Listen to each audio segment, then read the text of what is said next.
Mga idol, mga master, nagka-problema po tayo nito sa idler ng cylinder head. Kasi pinareplace natin yung head. Kaya ito ngayon, ang problema nito, ayaw na umiikot yung ano niya. Kahit play, walang play. Pag ipifix natin ito, lagyan natin ng bolt, hindi na umiikot yung ano niya, yung crankshaft. Kaya ang gagawin natin ito, ibabalik natin ito sa machine shop. Ipamasin natin itong ano, sprocket ng idler ng idler sprocket ng camshaft. Kaya tinisting lang natin itong cylinder head, ilagyan natin ng dalawang bolt.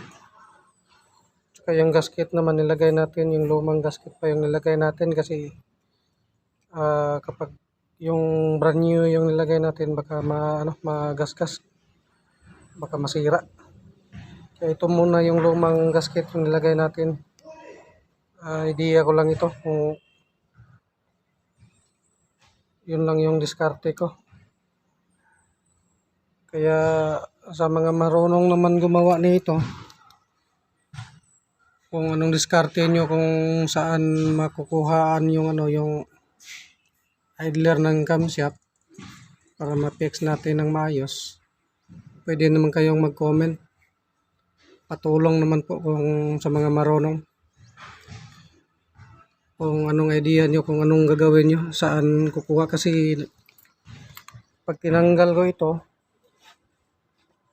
pina-atras ko yung niya, idler sprocket, same pa rin. Hindi pa rin ikot, wala pa rin play. Pag pinabanti ko naman ito, kapag pinabanti ko doon sa cylinder head, same pa rin, walang play, hindi pa rin ikot. So ang mangyari nito, tanggalin ko itong idler sprocket ng camshaft. Pagawa ko nga sa machine shop anong diskarte, kung anong gagawin nila nito. Medyo nalangan-langan na sa trabaho kumikan sa pagpa-replace sa cylinder head nga may ipit na niyang idler sa isa ka idler sa block. Dili ginailalim ng magtrabaho anong dagko, di basta-basta.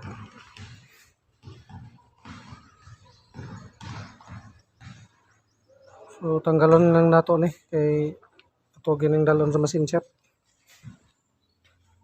Idol mga master, ito tayo nagka-problema sa sprocket ng cylinder head. Kasi yung unang video natin, nagsumubok tayo na ikabit yung kanyang cylinder head. Ayaw na pong maikot yung yung crankshaft. Kasi yung cylinder head nito, pina-replace po natin kaya medyo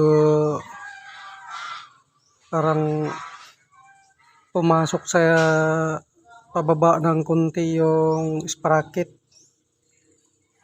Kaya parang naiipit po ang kanyang sprocket ng block. Ito, pangalawang bisis na namin ito pinabalik sa machine shop. Kaya yung pangalawa, okay na po siya. May play lang po siya na konti. Kasi nung unang ginawa nila,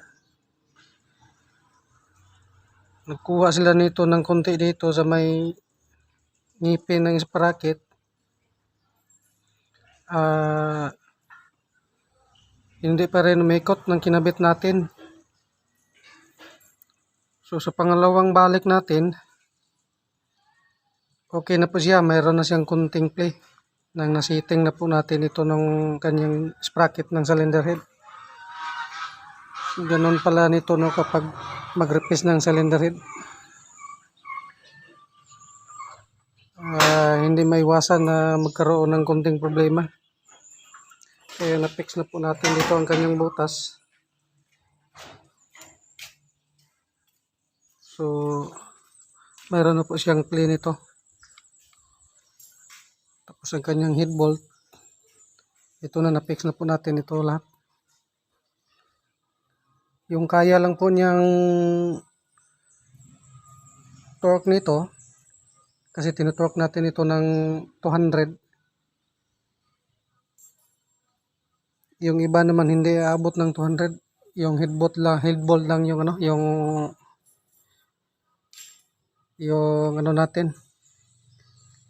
Parang ano ba? Parang yung head bolt lang yung pinagbabasihan natin kung ano lang ang kanyang torque na abutin. Kasi gusto ko sanang iabot ng 220 pero hindi kaya. 200 lang. Yung iba naman 180. Kaya medyo natagalan tayo nito. Kasi nagka-problema tayo nito. Yung sprocket. So ngayon, okay na po siya. Maikot na po ang kanyang crankshaft. Kaya ganun pala nito kapag mag-replace ng cylinder head. Hindi maiwasan magka-problema doon sa sprocket. Ayaw nang umikot. So, ngayon, ikakabit na po natin ito ang camshaft. May play naman po siya dito pero okay na po siya.